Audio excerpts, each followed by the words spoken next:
खामोश कराया गया हूं, हारा नहीं हूं।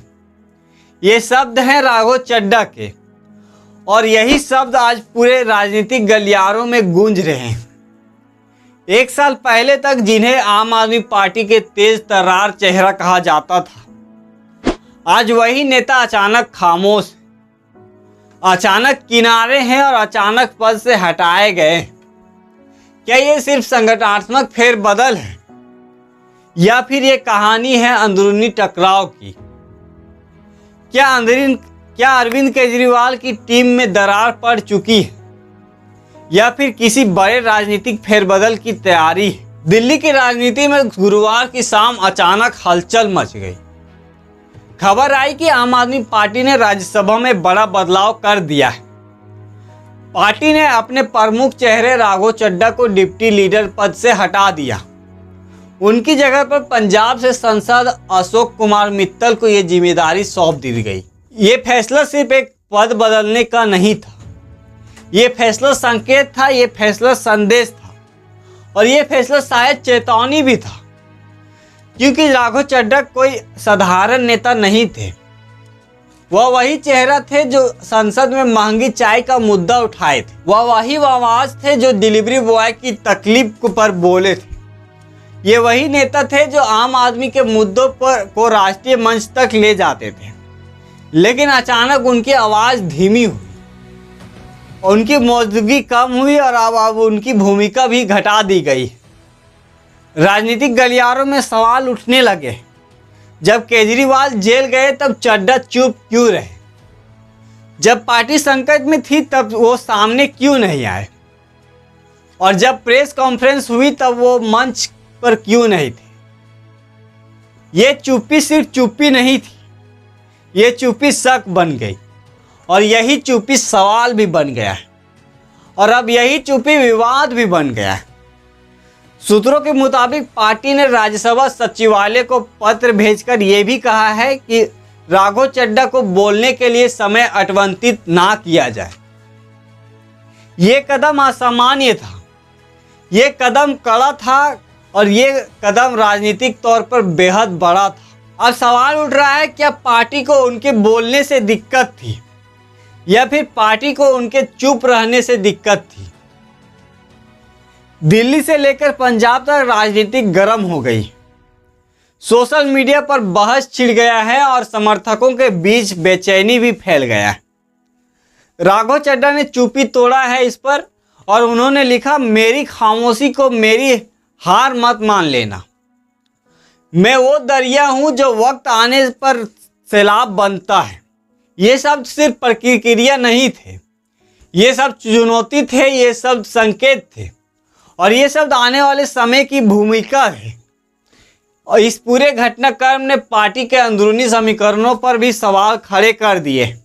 सबसे पहले स्वाति मालीवाल की दूरी की चर्चा हुई, और अब राघव चड्ढा की चुप्पी पर बहस हो रही। क्या ये सिर्फ संयोग है या पार्टी में कुछ बड़ा बदलाव हो रहा है?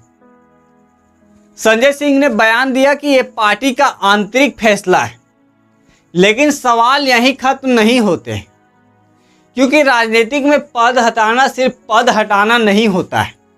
ये संदेश होता है, ये संकेत होता है, और कभी कभी ये चेतावनी भी होता है। राघव चड्ढा की कहानी अजीब है। युवा चेहरा, तेज तराज वक्ता और शिक्षित नेता, और अचानक साइडलाइन कर दिए जाते हैं। क्या ये राजनीति का स्वाभाविक चक्र है या फिर किसी बड़े राजनीतिक बदलाव की शुरुआत है? अगर यही कदम किसी दूसरी पार्टी में होता तो क्या ये प्रतिक्रिया अलग होती? अगर यही फैसला विपक्ष लेता तो क्या ये सवाल और बड़े होते? अगर यही घटना किसी और नेता के साथ होती तो क्या चर्चा और तेज होती? ये वही राजनीति है जहां दोस्त दुश्मन बनने में देर नहीं लगाती, और जहां खामोशी भी बयान बन जाता है। राघव चड्ढा की राजनीति आम आदमी से जुड़ी रही। उन्होंने संसद में महंगाई पर बोला है, उन्होंने युवाओं की बेरोजगारी पर बोला है, उन्होंने सिस्टम की खामियों पर बोला है, और आज वही नेता बोलने से रोक दिए गए। ये विरोधाभास है, ये विडंबना है, और ये राजनीति की कठोर सच्चाई है। एक तरफ पार्टी कहती है कि ये लोकतांत्रिक प्रतिक्रिया है, तो दूसरी तरफ समर्थक इसे साइडलाइन करने का कदम बता रहे हैं।